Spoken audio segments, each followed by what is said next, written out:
Hello, dear listener. Tonight I take you to a time where time itself moved slowly, where stone walls rose high into the sky, and where patience was the greatest weapon of all. Imagine yourself in the late Middle Ages, during the years when the Ottoman Empire was expanding. Now before your eyes a fortress rises, with its thick walls, watchtowers, and the fear, hope, and quiet resistance hidden within the soldiers inside. The morning has not fully arrived yet. A pale light rests on the horizon. The air is cool, and a thin mist drifts gently over the ground. The Ottoman army has already settled around the fortress days ago. Tents stand in neat rows, each one part of a larger order, a quiet discipline. This is not the moment of battle. Not yet. This is the morning of waiting. An Ottoman siege was rarely about sudden attack. More often it was a slow test of patience. Armies would surround a fortress for weeks, sometimes months, waiting for those inside to run out of supplies, because taking a well-defended castle by force could cost many lives. In that sense, a siege was not only a war against walls, but also a war against time. While the siege continues outside, a very different world exists within the fortress. The gates are shut, the bridges raised. Soldiers and civilians inside are fully aware of the quiet, determined army surrounding them. Everyone understands that this silence may be the beginning of an inevitable end. In the Ottoman camp, the morning slowly begins to stir. The Janissaries awaken. Some quietly perform ablution, others warm themselves by the fire. The morning call to prayer rises softly through the mist. It is not only a call to worship, but also the beginning of a rhythm, a system, and a faithful army starting its day. The Janissaries were among the most disciplined forces of the Ottoman army. Taken at a young age through the Devshirme system, they were trained for years to become not only soldiers but also servants of the state. In battle, strength alone was not enough. Order and obedience mattered just as much. So when you look at a besieged fortress, you are not only seeing an army, but the power of an entire system. Everyone in the camp has a role. The artillerymen check the great siege cannons. These weapons, especially after the 15th century, changed the fate of fortresses forever. The massive cannons used during the conquest of Constantinople showed the world that walls were no longer as safe as they once seemed. No fortress was truly untouchable anymore. As the morning advances, the structure of the siege becomes clearer. Cannons are carefully positioned facing the walls. Every shot is calculated, every movement deliberate. There is no place for haste here, because in this kind of war, the strongest weapon is patience. In one corner, a young soldier quietly watches the fortress walls. This is his first siege. From a distance, it looks like just another stone structure, but inside there are people like him, people who feel fear, who have dreams, families, loved ones waiting for them, people who still hope. A gentle wind passes over the walls. It reminds both sides that they stand beneath the same sky, those outside and those within, separated only by stone. The day is just beginning. And this long day will not only test the strength of armies, but the patience of the human spirit. As the early hours of the morning passed, the sun slowly began to rise through the mist. As its light touched the stone walls of the fortress, the harsh lines of the battlements became more defined. From the outside, these walls might look like nothing more than piles of stone. But in truth, they carried years of labor, craftsmanship, and knowledge of defense. Perhaps they had witnessed countless sieges, attacks, and cannon fire. Throughout the Middle Ages, castles were not just military structures. They were also places of refuge, the last hope when everything else was lost. To besiege a castle meant confronting not only soldiers, but an entire life contained within those walls. In the Ottoman camp, the day had now fully begun. Movement increased between the tents, and morning soup simmered in large cauldrons. During long sieges, order within the army, the strength of the soldiers, and proper nourishment were vital.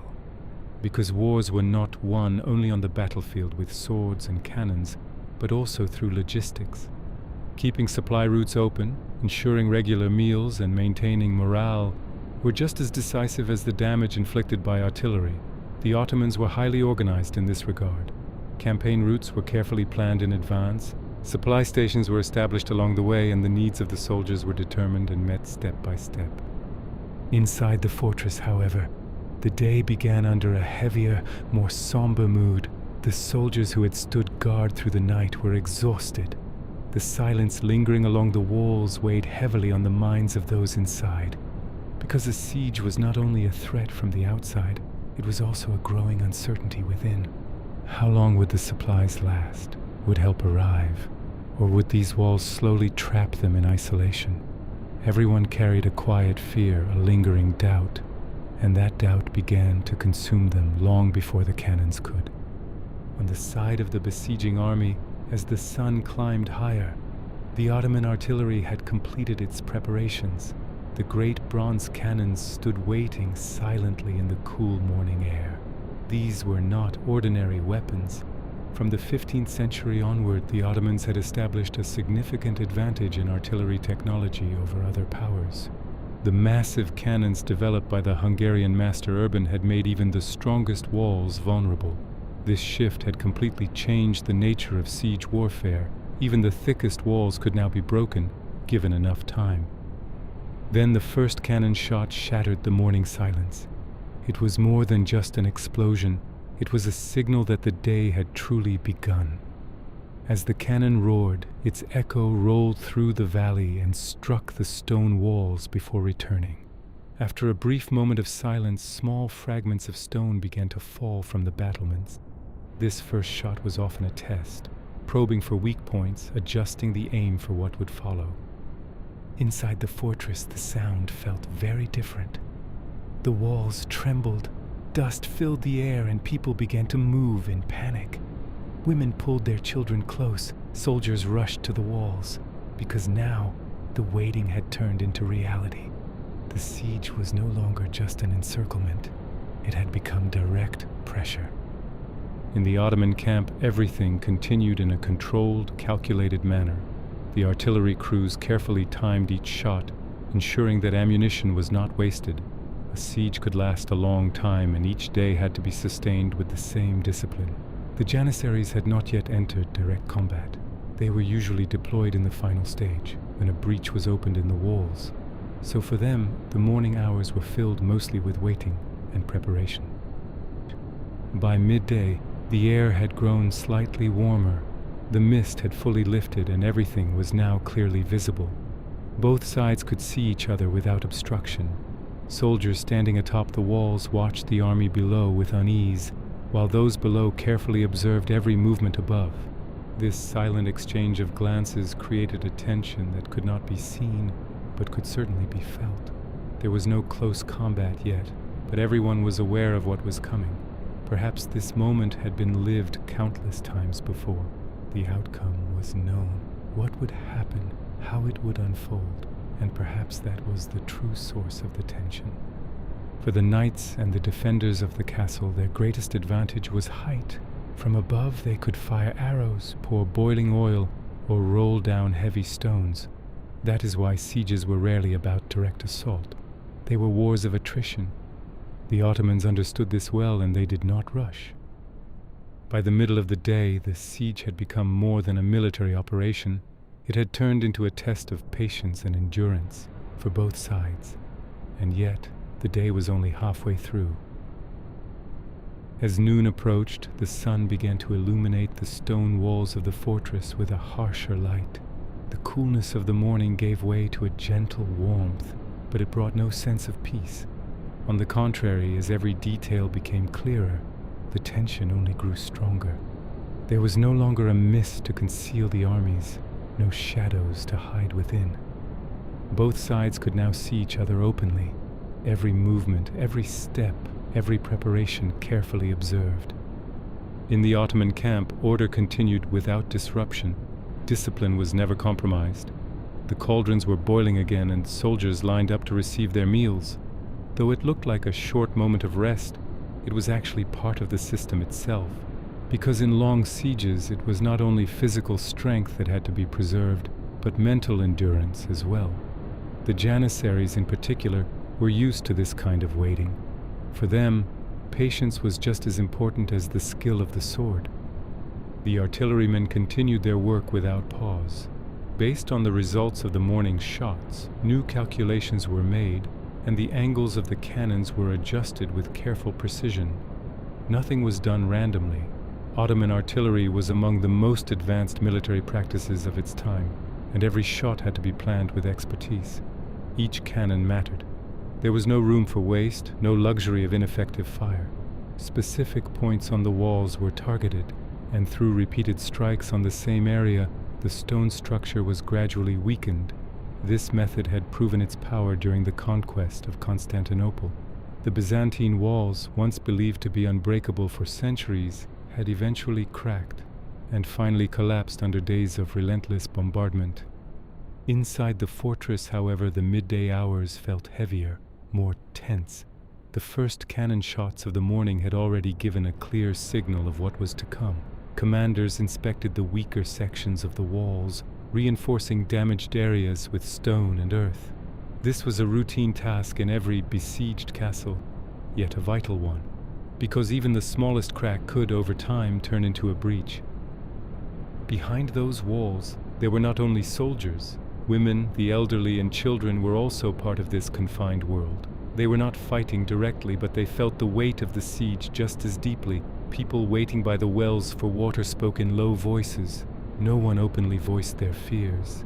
Yet everyone shared the same quiet question: how long would this siege last? Because if it dragged on too long, the supplies inside the fortress would slowly run out. And perhaps that would be when the real struggle truly began.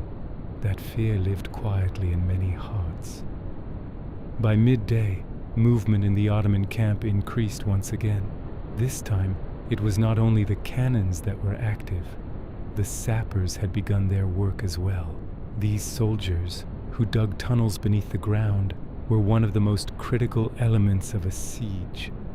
Their goal was to reach beneath the fortress and weaken its foundations.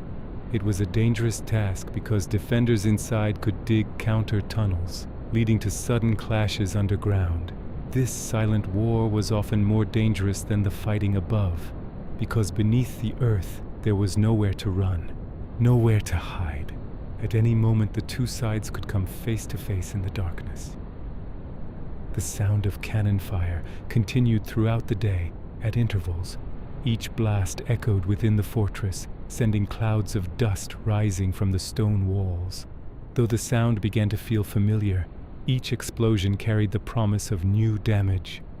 The defending soldiers checked their positions after every shot, clearing fallen stones and returning quickly to their posts, because to stop was to weaken.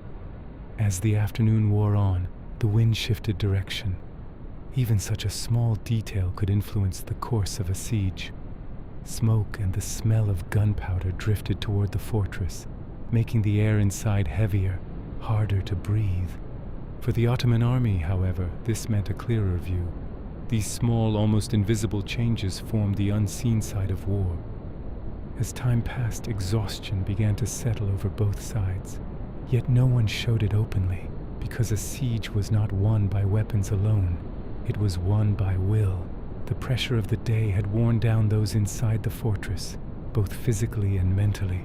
And as the sun slowly began to lean toward the west, everyone knew the day was not yet over, and it did not feel like it would end anytime soon. As the sun leaned toward the west, long shadows stretched across the walls of the fortress. The harsh light of the day softened into something gentler, yet somehow more unsettling. In a siege, the evening hours often marked a critical turning point. After a day of preparation, observation, and steady pressure, riskier moves could begin as night approached, an attempt to push closer to a result. In the Ottoman camp, these hours were a time of quiet strategy and careful preparation.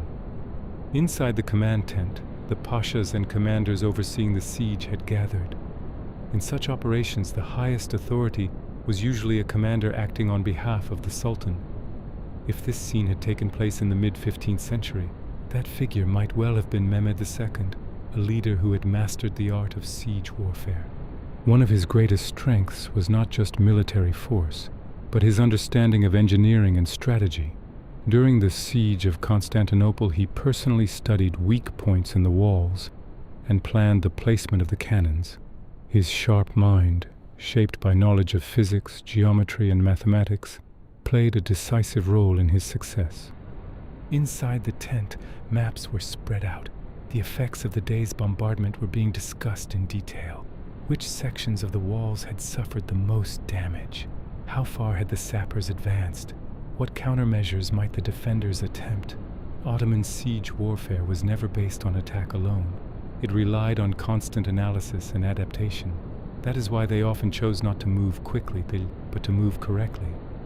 Outside, preparations for the evening had begun. The Janissaries, after a long day of waiting, had grown more alert. Night was just as dangerous as day, perhaps even more so because of its uncertainty. As guards were smenned, movements became quieter, more controlled.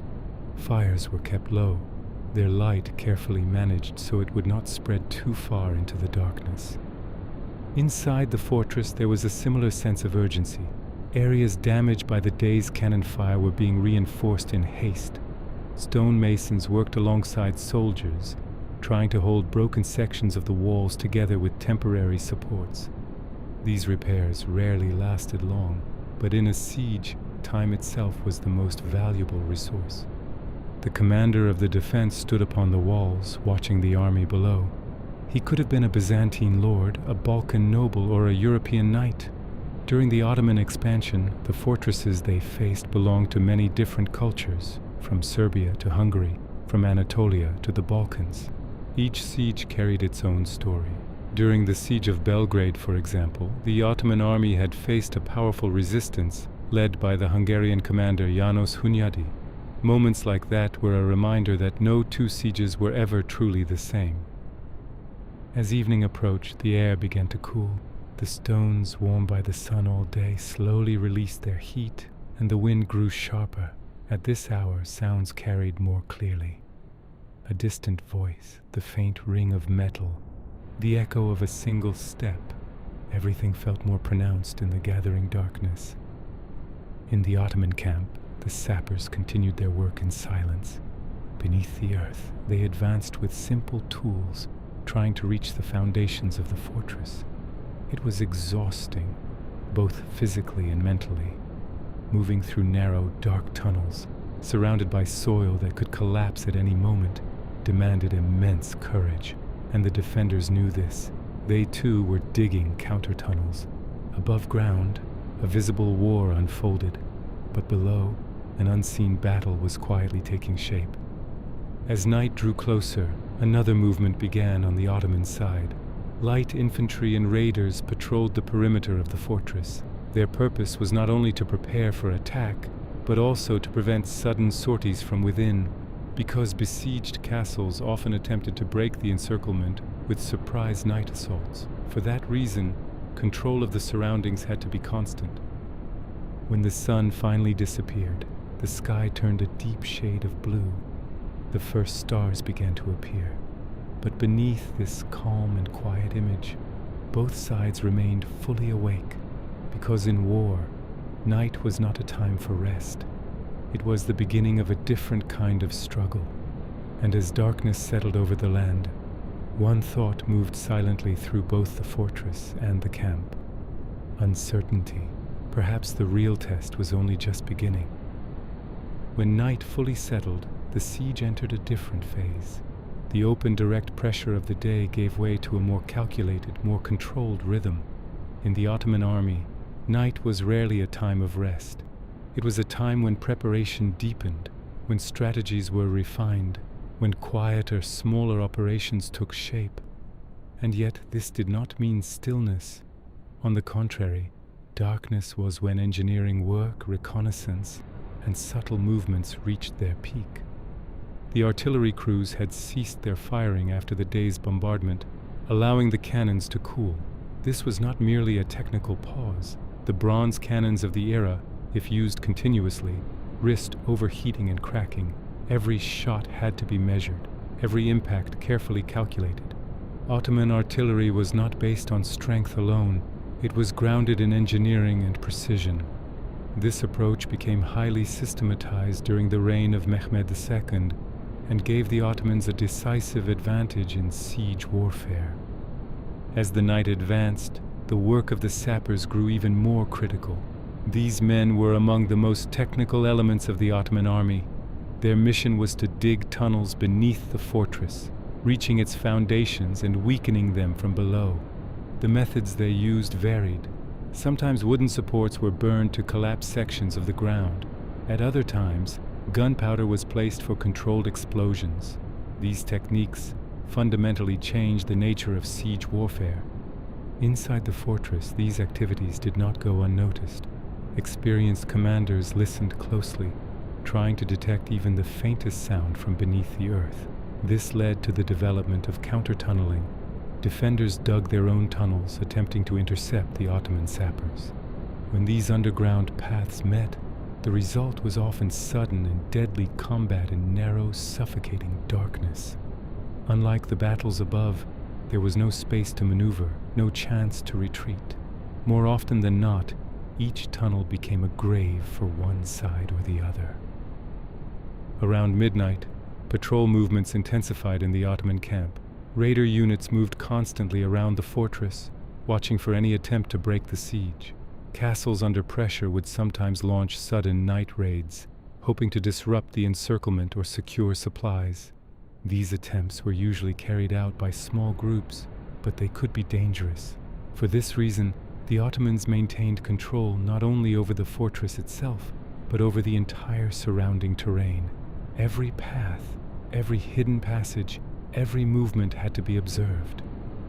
Discipline remained the defining feature of the Ottoman military system. Even in the deepest hours of the night, the Janissaries stood guard in strict order. Nothing was done without planning, nothing without command.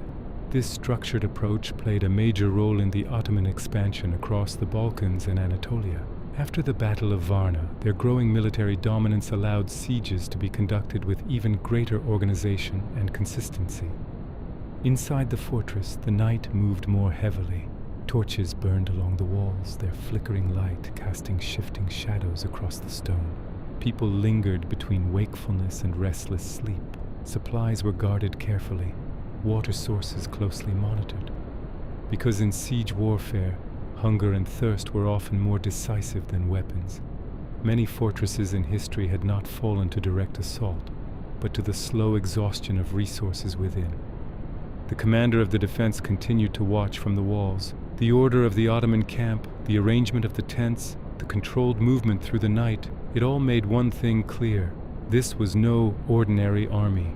This siege was not simply a contest of numbers. It was a test of organization, experience, and endurance. As the night deepened, the air grew colder. The wind swept more sharply across the open land, rattling the edges of the tents, and yet the order in the Ottoman camp did not falter. These conditions were part of campaign life.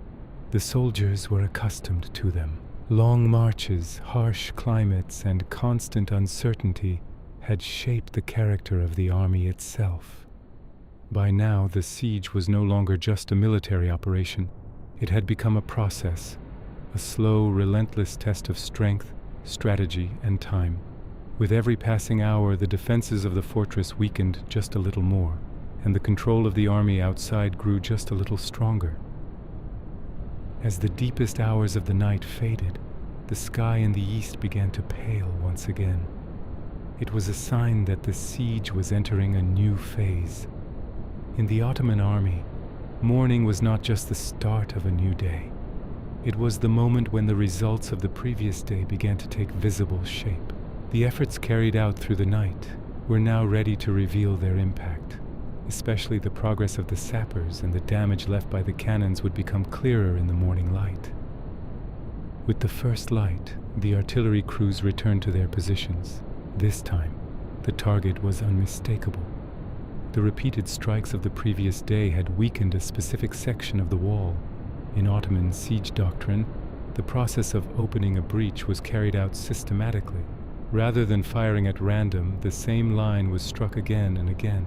This method became one of the most effective siege tactics of the 15th and 16th centuries. When the cannons roared once more, their effect was now far more evident. Each blast loosened the same point, weakening the bonds between the stones. This process could take hours, sometimes days, but the outcome was often inevitable. During the siege of Rhodes, for example, this steady and methodical approach caused significant damage to the walls, despite the long resistance of the Knights of St. John. Inside the fortress, the morning began under a much heavier atmosphere. The damage was now clearly visible. Cracks had spread along sections of the walls, and some stone blocks had shifted out of place. Panic had begun to take hold. People moved in haste. Dust filled the air, and urgency replaced the uneasy silence of the night. Commanders issued rapid orders to reinforce the weakened areas. Earthworks, wooden beams, and temporary barricades were put in place to strengthen the structure.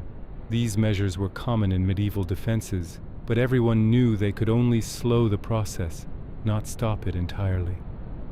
On the Ottoman side, preparations now extended beyond the artillery. Other units were ready as well. The Janissaries, though not yet committed to direct assault, stood in disciplined formation. Their role would come when the breach was finally opened, to move in swiftly, in perfect coordination.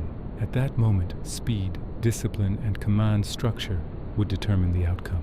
And in this, the Janissaries were among the most highly trained forces of their time. At the same time, another element of the siege came into play: psychological pressure. The Ottoman army did not rely solely on physical force. They also sought to weaken the resolve of those inside.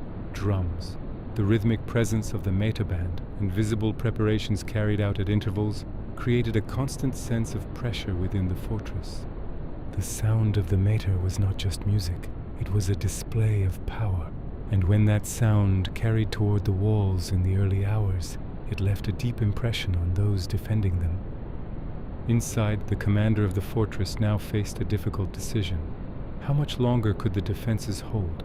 Was there any hope of relief? Or was this siege the beginning of an unavoidable end? Such decisions carried not only military weight, but political consequences as well, because the fall of a fortress often meant the loss of control over an entire region. In Ottoman siege tradition, the option of surrender also held an important place. To avoid unnecessary losses, terms of surrender were often offered. If accepted, the lives of the inhabitants were usually spared. But if resistance continued, then an assault became inevitable. This practice was both a military and administrative strategy. As the day progressed, the cannon fire intensified. The targeted section of the wall was now visibly weakened. Under the constant blows, the structure began to break apart. Each new shot brought them one step closer to the end. At the same time, the work of the sappers was nearing its conclusion. Subtle vibrations from beneath the ground could now be felt inside the fortress. It was one of the most dangerous signs, because when a wall collapsed from its foundation, it created the most vulnerable moment in the entire defense. The siege had now moved beyond waiting. It was approaching its breaking point, and everyone knew the next phase would begin a process with no return. As the night edged closer to dawn, the siege entered a phase from which there would be no turning back. Days of systematic cannon fire and underground tunneling had finally begun to yield visible results. The cracks in a section of the walls were no longer superficial. The bonds between the stones had weakened, and the structure itself was on the verge of collapse. In the language of siege warfare, this was the moment closest to opening a breach. In the Ottoman army, such a moment was never left to chance. The preparations made before a breach were precise and deliberate. The Janissaries had already been formed into ranks, their assault lines clearly defined. Every unit knew its role in advance. At the front stood shield-bearing soldiers, behind them spearmen, and further back, units equipped with early firearms. By the 16th century, the number of soldiers using matchlock guns, arquebuses, had increased significantly, becoming an important element in siege warfare. Here, the defining strength of the Ottoman military system revealed itself: coordination. An assault was not won by courage alone, but by timing and discipline. This principle became even more refined during the reign of Selim Murthis as central command grew stronger and more structured. Each unit acted with purpose, never moving without orders, never breaking formation. By midday, the long-awaited moment arrived. The weakened section of the wall, struck again and again by heavy cannon fire, finally gave way with a thunderous collapse. Stones tumbled downward, and a thick cloud of dust rose into the air. This was not merely the destruction of stone, it was the breaking point of the defense itself. Among the Ottoman ranks, the signal was unmistakable. The meter band grew louder, banners were raised, and the order to advance was given. The Janissaries moved forward in disciplined formation. It was not a chaotic charge, but a measured and determined advance. Because once inside the breach, they knew the fiercest resistance would await them. Inside the fortress, everything changed in an instant. As the breach opened, the defensive line was forced to fall back. But this was not a disorderly retreat. The defenders regrouped, forming a second line within the intersections of the fortress. This was a classic response in medieval siege defense. Even if the outer walls fell, the fight did not end there. Combat quickly shifted into narrow passages and broken walls. The battle was no longer fought in open formations. It became a close, brutal struggle. Swords, spears, and daggers took over. Firearms had limited use in such confined spaces, and hand-to-hand combat became decisive. For the Ottoman soldiers, their greatest advantage was discipline. The Janissaries advanced not as individuals seeking glory, but as a unified force moving with precision. In tight spaces, this gave them a clear edge. On the other side, the defenders were now under immense pressure, both physical and psychological. Days of siege combined with exhaustion, hunger, and lack of sleep had taken their toll. Similar moments had been seen before, such as during the siege of Belgrade. There, Ottoman forces advanced methodically through breaches in the walls, overcoming inner defenses and securing control of the fortress in a short time. These operations were never the result of brute force alone, but of planning, patience, and experience. As the breach widened, Ottoman forces began to pour in more freely. Now numerical superiority came into play. The defenders, though still resisting, were forced to retreat further as their space narrowed. This gradual compression toward the inner fortress marked the final stage of the siege. By the afternoon, as the sun climbed higher in the sky, the outcome of the battle had become increasingly clear. The Ottoman army had taken full control of the outer walls and placed immense pressure on the inner defenses. From this point forward, only two possibilities remained: a final stand or surrender. And the siege, no longer just a military operation, was now moving toward its final moment, where fate itself would be decided. The breach had been opened, and Ottoman forces were now pouring into the fortress like a rising tide.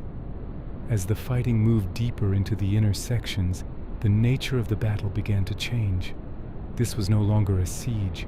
It had become a controlled and systematic clearing operation within confined spaces.